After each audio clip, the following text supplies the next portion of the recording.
I have watched armies fall not because of their enemy's strength, but because of the noise beside them. You think betrayal is a blade drawn in the dark, but the deadliest betrayal wears a smile. It raises your hand in public. It calls you brother. And while you fix your gaze on the battlefield ahead, it chips away at your formation from within. A loud ally, the kind who boasts of loyalty, parades their affection, inserts themselves into your victories, is more dangerous than the most cunning enemy. Why?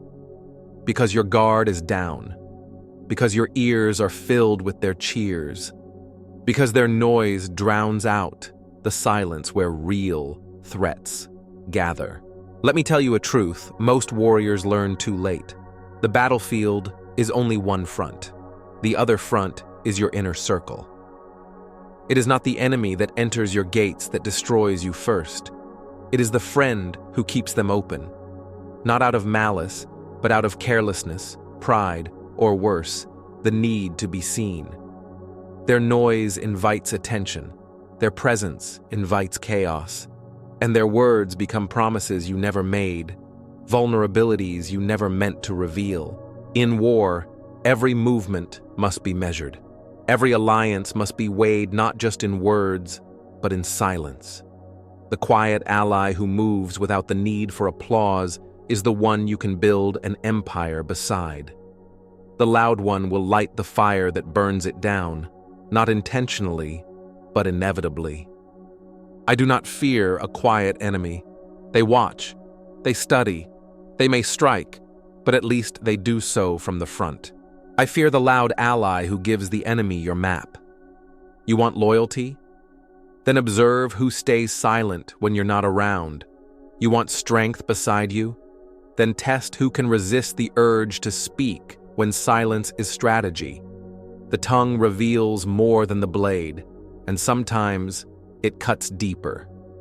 I have walked through campaigns where the loudest ally broke the formation with a single declaration, revealing our plans, our positions, our doubts, in the name of honesty or teamwork. And I've seen enemies survive simply because we could not keep quiet. Noise is not power. Presence is not loyalty. And proximity is not protection. A general does not merely count soldiers. He evaluates their silence, their ability to hold a position and a secret. Those who need the world to know they are helping you are not helping. They are advertising their role in your story. And when the war turns, they will not bleed with you. They will vanish. Or worse, they will speak. Let me ask you this. Who stands next to you when you are still? Who walks with you without narrating your every step? Who builds beside you without posting the blueprint?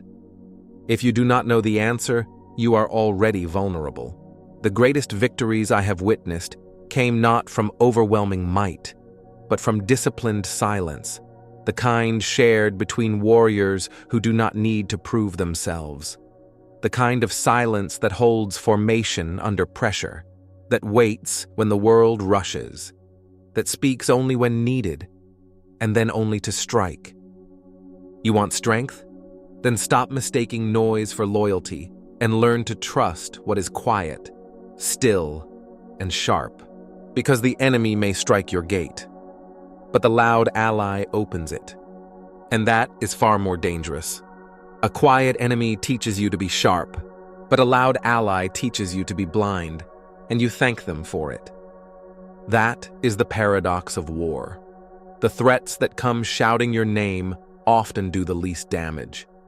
It's the ones that whisper behind your back, the ones that speak for you when you haven't asked, that reshape your position without you even realizing it. You may think your strength is in numbers. It is not. Your strength is in clarity, in alignment, in the ability to move as one unit, precise, cohesive, invisible until impact. But noise disrupts formation. It distorts perception. It exaggerates presence and inflates weakness. And when that noise comes from within your ranks, it becomes the most effective weapon the enemy never had to deploy. I have seen commanders lose battles not because they were outnumbered, but because their loudest supporters spoke one sentence too soon, too wide, too carelessly. One public boast revealed our flanking route. One celebratory toast disclosed our reserves. One loyal ally leaking intentions for attention, and the enemy didn't need to plan. They just needed to listen. You may think the loud ally is just passionate, but passion without discipline is liability. You may excuse them because they mean well, but intent does not undo damage. In war, outcomes are reality. Everything else is sentiment. Listen to how they speak of others. If they gossip about their former allies, what do you think they'll say about you when the winds shift? Listen to how often they speak your name. The louder they attach themselves to your victories, the more they are preparing to distance themselves from your defeats. A true ally does not need credit. They need clarity. And they carry that clarity in their silence, not in their slogans. I once had an advisor, brilliant, charismatic, loyal in appearance. He rallied others to my banner, spoke eloquently about our mission, filled every room with his support. But with each word, he reshaped how others saw me, not as a strategist, but as the face of his own narrative. His noise clouded our intent. It confused our allies. And in the end, when the campaign turned against us, he walked away. Not as a traitor, but as a misunderstood hero. That was his story. My mistake wasn't trusting him. My mistake was mistaking his volume for value. You do not need many people. You need disciplined people. You need silence at your back when you are moving forward. You need stillness beside you when the enemy expects motion. And you need those who do not panic when plans go dark.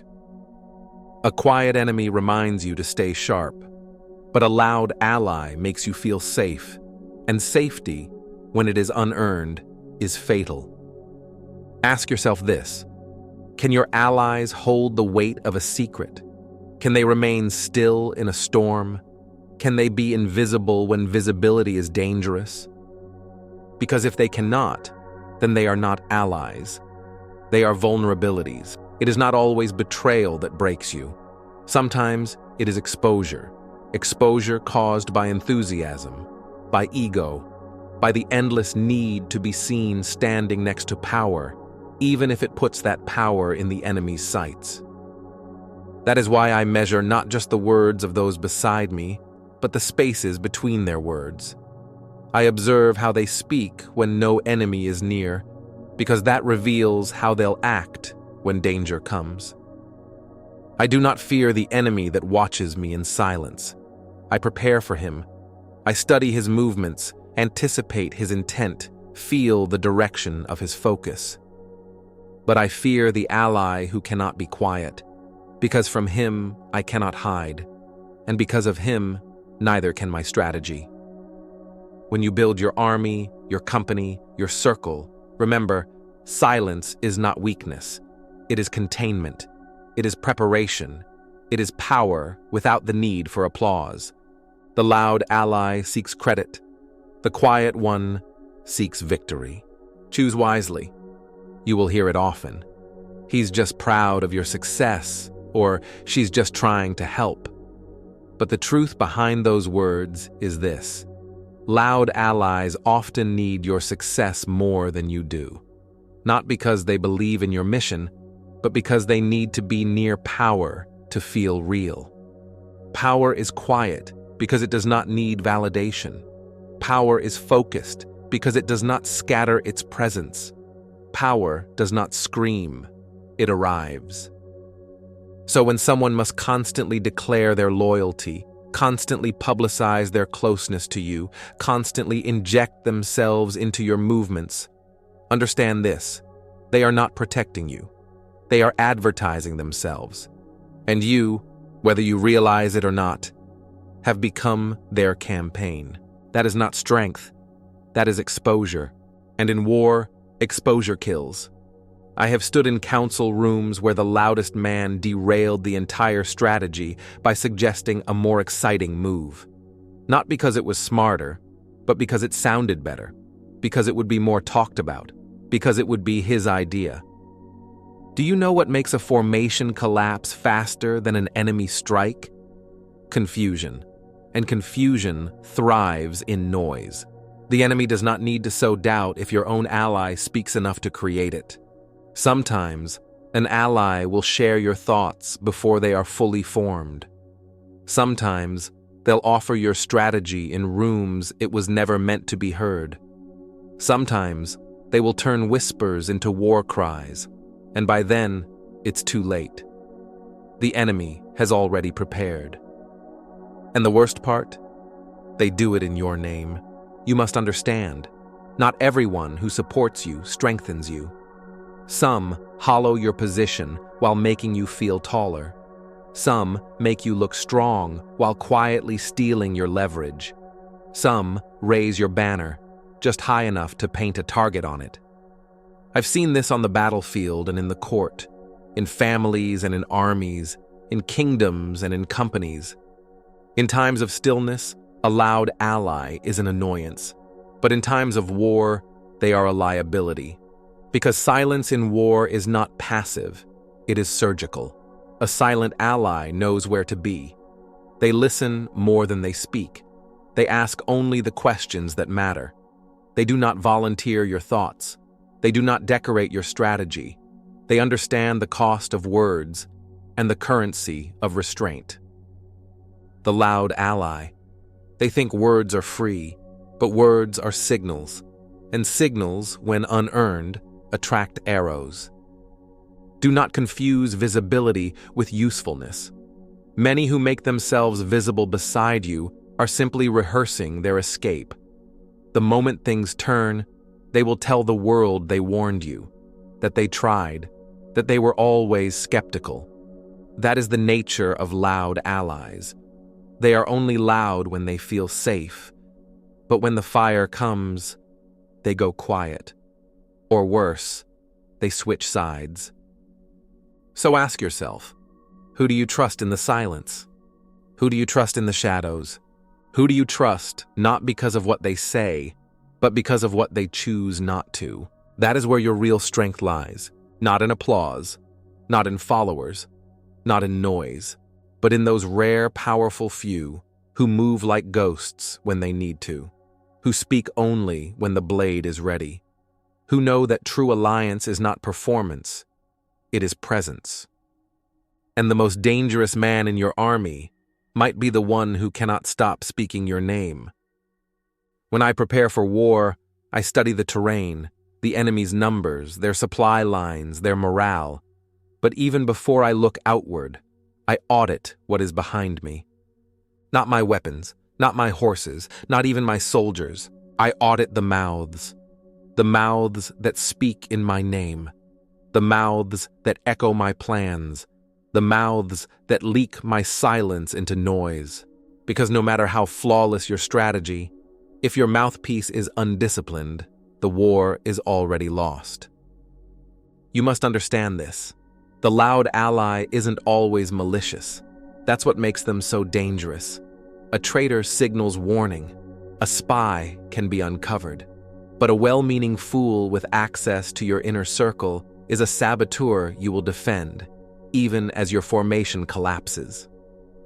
I've seen it happen again and again. A general with a brilliant formation ruined because a loud second-in-command revealed the tempo too soon. A king with an iron will weakened because his consort boasted of their plans in court whispers.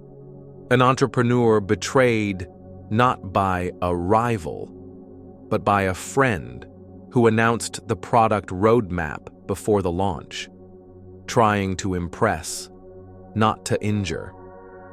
But the injury was real. What do all these collapses have in common? The wound came from within.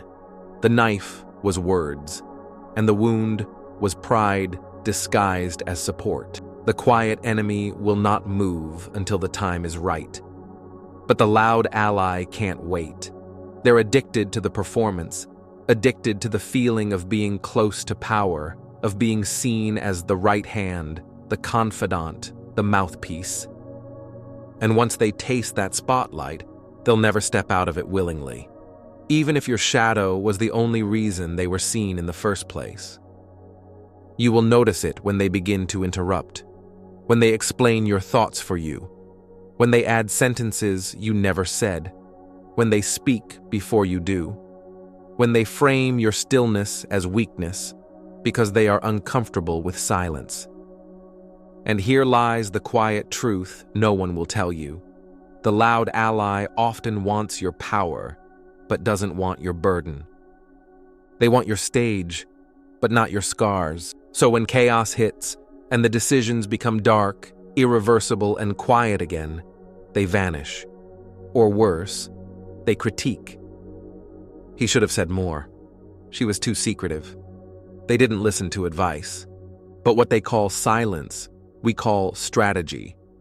What they call secrecy, we call survival. What they call distance, we call clarity. Because real power does not perform, it endures. And the greatest lie a loud ally tells is this: I'm just here to help. No, you're here to be seen helping. There is a difference, and that difference can cost you the war. So what do? You prune. You don't confront them in anger. You don't accuse. You don't explain.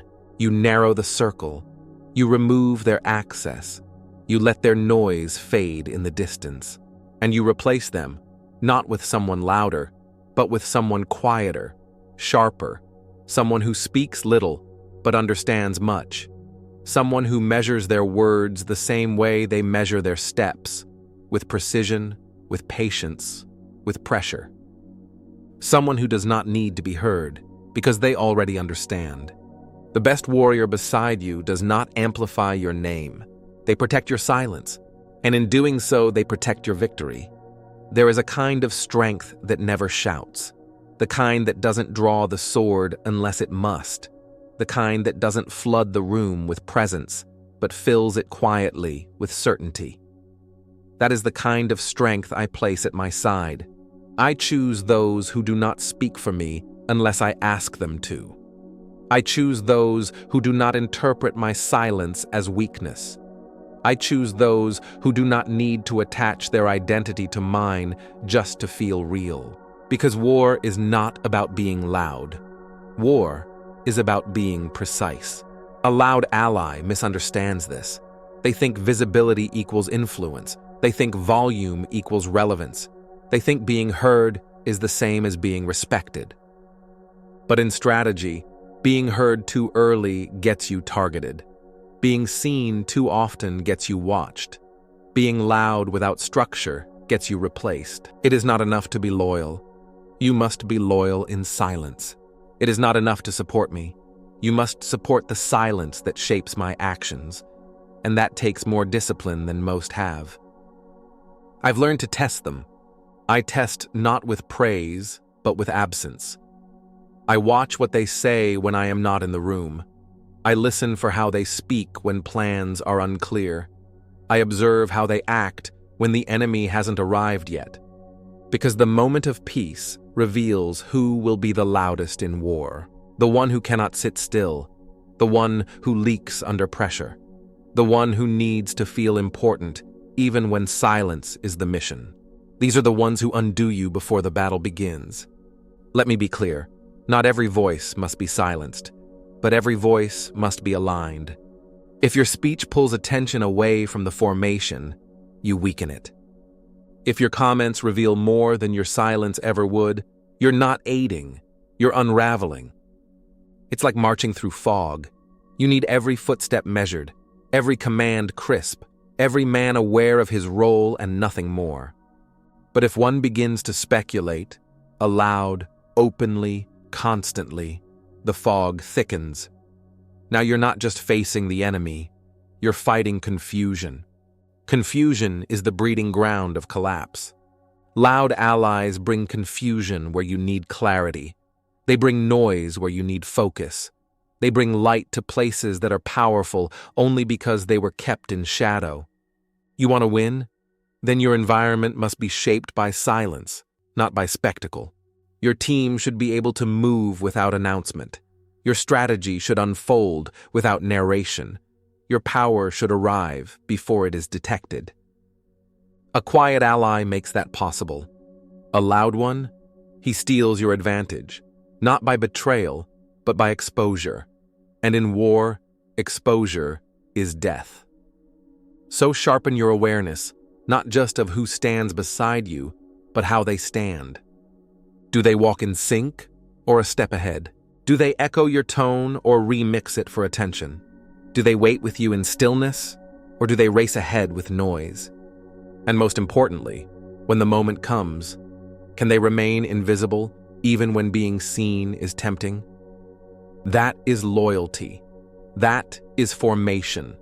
That is the kind of ally who wins wars before they begin. I have seen the most disciplined units crumble, not from defeat, but from disruption. Not from an outside assault, but from an inside imbalance. It begins subtly. One voice grows too confident. One ally starts adding their own commentary to every move. They mean well. They always mean well. But intention is not insulation. And when you are waging war, even good intentions can get you killed. A loud ally changes the shape of your silence. They distort your timing. They bring light to your shadows before you are ready to emerge. The worst part? You start to adjust to them. You begin speaking just a little sooner, explaining what should remain unspoken, revealing what once you would have protected. They make noise seem natural, and that is the real betrayal, not their volume, but the way they train you to mirror it. Suddenly, the stillness that once gave you edge becomes uncomfortable. The pauses that once made you powerful become awkward. The patience that once protected you becomes misinterpreted as weakness. And you begin to rush, not because the enemy is near, but because your ally cannot sit still. I do not let anyone stand beside me who cannot walk quietly. It's not about secrecy. It's about control. A man who cannot control his speech cannot control his presence. A man who must speak to feel seen will speak even when silence would save you. A man who performs alliance louder than he practices it is already halfway to desertion. The quiet ally, on the other hand, holds their loyalty like a blade in the sleeve, sharp, silent, and ready. They speak only when necessary. They know when stillness is the greater act of force. They understand that not all support looks like noise. Some of the strongest support is invisible. I remember a campaign in the western provinces. We were outnumbered. Our supply lines stretched thin. The morale was brittle. In that silence, I gave no speeches. I issued no bold declarations. I made no promises. Instead, I waited. But beside me stood a man. Not a general, not a noble. Just a soldier whose presence was so steady, so still, that it became a signal of discipline to the rest. He never cheered, never spoke louder than necessary. But in the darkest moments, when fear made other men pace and mutter and speculate, he stood still, just stood, watching me, not asking for answers, not offering solutions, just holding formation in perfect silence. His silence became a signal. His stillness became structure. And in that, he helped me win. I promoted him, not for words, but for understanding. That is what a quiet ally does. They multiply your clarity. They amplify your resolve, not through slogans, but through shared stillness. They know how to remain invisible without losing impact. They are the ones who carry your plans when you can't speak, who hold the line when the message must wait, who protect your strategy not by defending it out loud, but by not discussing it at all. These are the allies I trust, the ones who can stand beside me in silence and still hear the war before it arrives. You must ask yourself, who is that person for you? Do they even exist? Or have you built your circle out of applause, affirmation, and anxious volume? Because if you have, then you are not surrounded by allies. You are surrounded by noise. And the quiet enemy who waits beyond your walls will not need to break them down. He will wait until your noise collapses them for him. There is a moment in every campaign when silence becomes everything, when no signal should be given, when the enemy waits in the trees, listening for breath, when one misstep, one loose word, one unnecessary sound shifts the entire battle. In that moment, you cannot afford the wrong ally, because a loud ally doesn't just risk detection, they ruin the rhythm. War is rhythm. It is cadence, timing, tempo, all built on awareness. A single offbeat ruins the strike. A single echo too loud wakes the enemy too soon. A single boast reveals you are near. And the loud ally, no matter how skilled, no matter how loyal in theory, cannot match that rhythm, because they are not listening. They are broadcasting. You see, the true enemy of silence is not noise. It is ego. Noise is just a symptom. Ego is the disease. Loud allies do not speak because they must. They speak because they cannot not speak. Because silence makes them feel small. Because stillness makes them feel forgotten. Because in their world, being seen is survival. But in our world, in war, being seen too early is death. So I do not choose allies based on strength alone. I do not even choose them based on loyalty alone. I choose them based on restraint. The man who holds his tongue in peace will hold the line in chaos. The one who waits for the signal, not the applause, is the one I will bleed beside. Because when the drums stop and the night grows cold and the enemy is within reach, it is not noise that wins. It is stillness. Stillness is not inaction. It is control, and only a rare kind of warrior can hold it without cracking. You will know who these warriors are. They do not jump to answer every question. They do not speak just to fill space. They do not predict your next move. They prepare for it. And when others grow loud in fear, they grow quiet in discipline. They are not cowards. They are architects. They understand that silence shapes strategy the way stone shapes a fortress, deliberately, layer by layer, without rush, without noise. I remember a time when we camped within reach of a larger enemy force. We were exposed, outnumbered. I had 3 choices: move, engage, or wait. I chose to wait. But my waiting was not passive. It was a calculation. And in that waiting, I watched the men who would whisper too much, who would pace, who would need reassurance every hour. And then I saw him, my scout. He sat by the edge of the cliff, sharpening his blade. He knew the enemy was near. He could feel it. But he did not ask me questions. He did not seek comfort. He watched the fog, read the wind, listened for signals. When the enemy moved at dawn, he was the first to rise. Not because I called him, but because silence had trained him to sense the shift before it was spoken. That is the kind of ally I trust. Not the one who chants my name, but the one who prepares in quiet. In the end, that scout led the flank that turned the battle, and to this day, his name is spoken not for his volume, but for his precision. You want a legacy? Then let your silence speak louder than your slogans. You want power? Then choose allies who do not rush into your spotlight. You want victory? Then surround yourself with those who don't need to be noticed to be effective. Because the enemy may come loud, but they will never be louder than the ally who cannot be still. And that, my student, is where the war begins, not on the field, but beside you. There is an illusion in leadership, that those who speak for you are always with you. But I have learned, those who speak for you often speak instead of you. And when the moment demands clarity, they drown it. When the moment demands restraint, they rush forward with opinions. When the moment demands stillness, they fill it with nervous noise. It is not betrayal, that would be easier to spot. It is something softer, more slippery, more dangerous.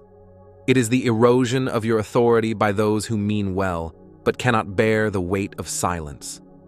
They dilute your message by adding their own interpretation. They echo your words before you're ready. They reveal your pace through anxious anticipation. A formation doesn't collapse in a single moment. It collapses through leaks, slow, unnoticed, cumulative, and the loud ally is often the source of the first leak. Not the traitor, not the enemy. The friend who spoke when silence was strategy. The partner who reassured the crowd when mystery was momentum. The commander who clarified your pause as hesitation. There is a kind of damage louder than disloyalty, and it is premature exposure. Let me teach you something no one told me.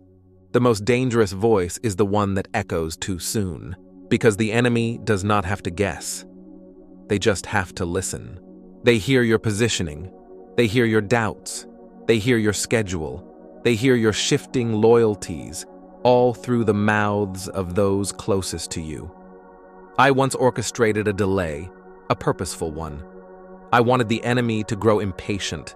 I wanted them to think we were stalled, uncoordinated, unsure. That pause was my trap. But one of my own, a young captain eager to please, tried to comfort the troops. He told them we were fine. He told them help was coming. He told them we march at dawn. The enemy heard that. They didn't walk into my trap. They prepared for it. And the advantage I had sharpened for weeks vanished in a single conversation meant to comfort. Do you understand now? Noise from within is more destructive than pressure from without. You can fortify a wall against battering rams, but not against whispers that come from inside the tower. You must build your circle not around who supports you publicly, but around who supports your silence privately. You must study not just what people say in front of you, but what they say when they think you're not listening. You must reward not the ones who cheer the loudest, but the ones who listen longest. Because strategy is not loud, it is layered, and the louder someone speaks, the more they flatten it. So I repeat, a loud ally is more dangerous than a quiet enemy, because a quiet enemy sharpens your senses, but a loud ally softens them. A quiet enemy keeps you focused, but a loud ally makes you feel safe until they speak for you, reveal you, ruin you. And when the arrows fly, and the trap springs, and the enemy moves, you'll realize you were betrayed, not by a stranger, but by a voice that was always too loud to be aligned. And by then, it's too late. They will not admit it. The loud ally will never say, "I made you vulnerable." Instead, they'll insist they were protecting you, that they were spreading your message, that they were amplifying your voice. But your voice doesn't need to be amplified. Your silence was the voice. Your stillness was the strategy. Your delay was the blade being sharpened, not a void needing to be filled. But they filled it anyway, because they confuse movement with progress. They confuse presence with power. They confuse echo with effectiveness. And by the time they realize what they've cost you, you'll already be bleeding from wounds you never saw coming. This is why I trust only those who are fluent in restraint. I watch how someone handles absence, how they behave when I do not explain, how they respond when the world asks questions and I remain silent. Do they rush in to defend me with noise? Or do they hold the line, trusting the shape of the strategy, even when they don't know its full design? That is the mark of a true ally, Not one who fills your gaps, but one who protects them. Because silence is not emptiness. It is shape. It is structure. It is the terrain of the unseen. Loud allies ruin the terrain. They trample it with declarations. They collapse its sharp edges with comfort.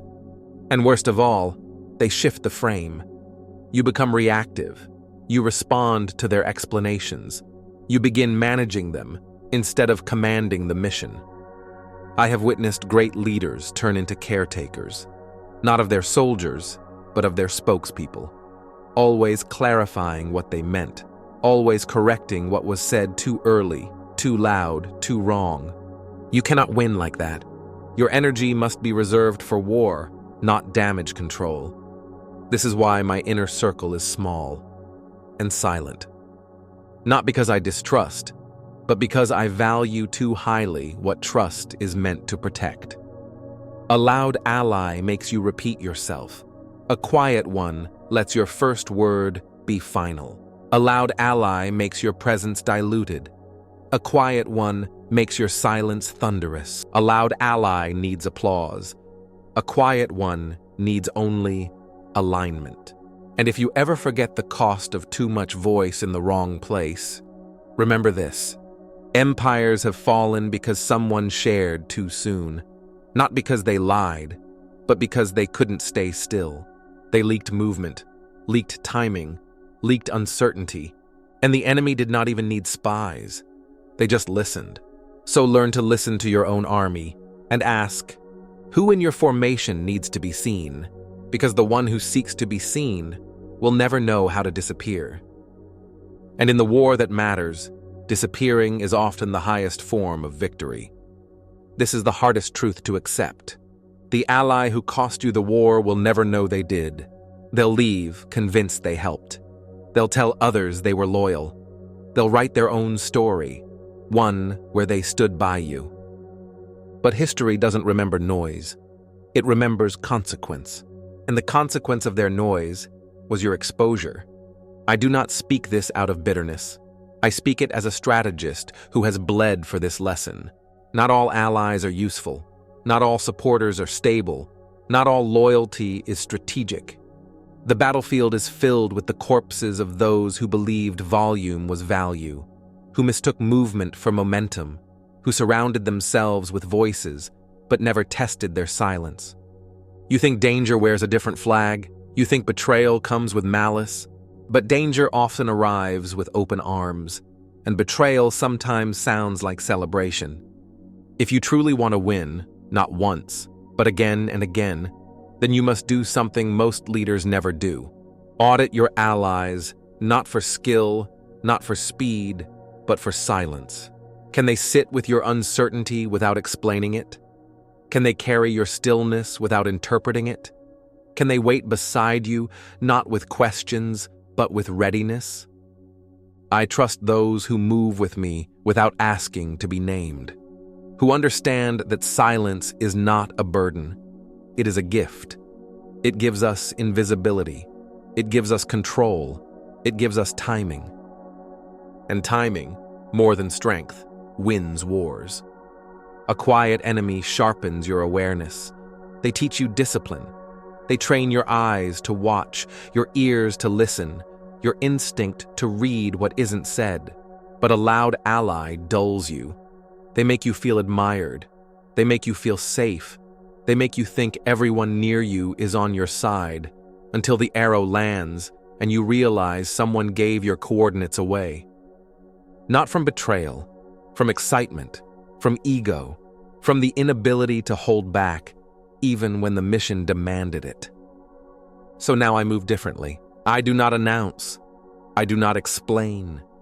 I do not collect loud supporters. I build quietly. I watch who can wait. And I walk with those who understand. Noise is a tactic, not a lifestyle. Silence is a weapon, not a weakness. And power is not declared, it is held. You must decide, in this life, in this war, in this journey of becoming, do you want to be seen, or do you want to be strategic? Because the more you are seen, the easier you are to aim at, And the louder your allies are, the easier you are to find. I do not chase loyalty. I cultivate clarity. I do not demand applause. I demand alignment. And I do not fear the enemy who crouches in the dark. I fear the friend who cannot be quiet beside me in the light. Because when the war begins, it is not your enemies who break formation. It is your noisy friends. Choose your silence. Choose your shadow. Choose your stillness. And choose the kind of ally who never forgets. Victory does not shout. It arrives, silently, sharply, unseen. I am Sun Tzu, and I win because I hear the noise before it becomes collapse. I win because I walk with those who speak less, but stand stronger. I win because I never mistake loudness for loyalty again.